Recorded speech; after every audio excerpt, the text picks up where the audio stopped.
Merenungkan surat Efesus bagian ke-7. Firman kebenaran. Di dalam Dia kamu juga, karena kamu telah mendengar firman kebenaran, yaitu Injil keselamatanmu. Di dalam Dia kamu juga, ketika kamu percaya, dimeteraikan dengan Roh Kudus yang dijanjikannya itu. Efesus 1 ayat 13.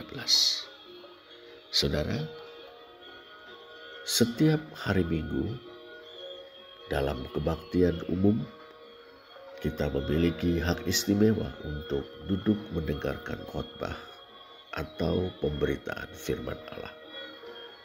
Ya, Allah telah menetapkan bahwa firman yang diberitakan menjadi sarana utama bagi iman untuk bertumbuh dan dikuatkan.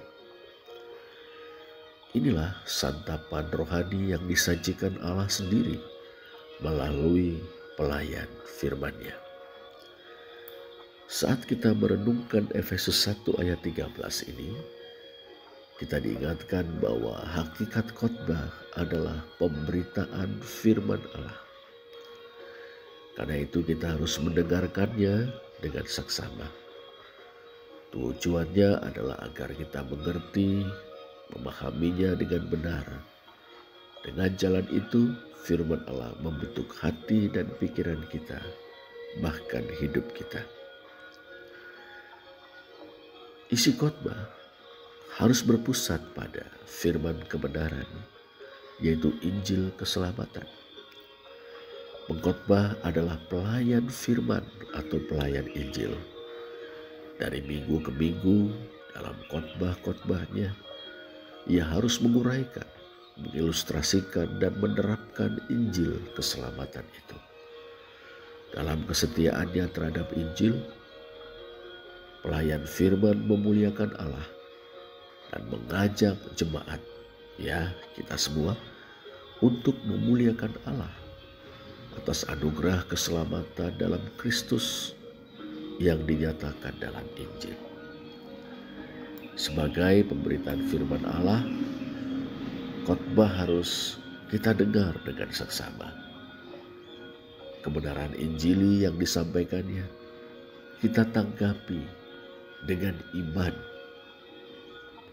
Kebenaran tentang Allah yang dalam Kristus berkenan memilih dan menentukan kita dari semula untuk menjadi anak-anaknya menurut anugerahnya semata.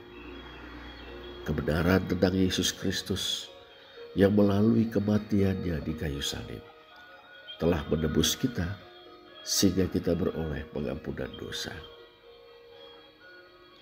Kebenaran bahwa melalui iman kepada Yesus Kristus sebagai Tuhan dan Juru Selamat, kita memperoleh keselamatan atau hidup yang kekal dengan segala berkat rohaninya.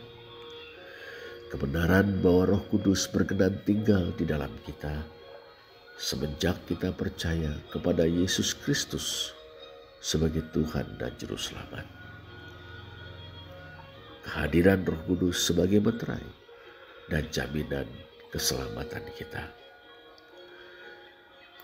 Saat saudara merenungkan firman Allah, mohonlah agar Roh Kudus menumbuhkan dan menguatkan kasih saudara kepada Allah Bapa kita dan Yesus Kristus Tuhan kita. Sebab karena kasih-Nya kepada kita, Allah telah mengutus anaknya sebagai pendamaian bagi dosa-dosa kita. 1 Yohanes 4 ayat 10. Dan karena mengasihi kita, Tuhan Yesus memberikan nyawanya untuk kita. Yohanes 10 ayat 11, 15, dan Yohanes 15 ayat 13. Oh betapa besar kasih Bapa dan anaknya kepada kita. Bapa di sorga, terangilah senantiasa hati dan pikiran kami dengan kebenaran Injil-Mu. Kiranya Roh-Mu yang kudus menolong kami untuk tumbuh dalam iman dan pengharapan dalam Kristus, serta semakin mengasihi Engkau Bapa kami dan Yesus Kristus Tuhan dan Juru Selamat kami. Mampukanlah juga hamba-hambamu, para pelayan firman, untuk menyampaikan kebenaran Injil-Mu dengan setia, benar, jelas, dan bijaksana. Demi Kristus kami mohon.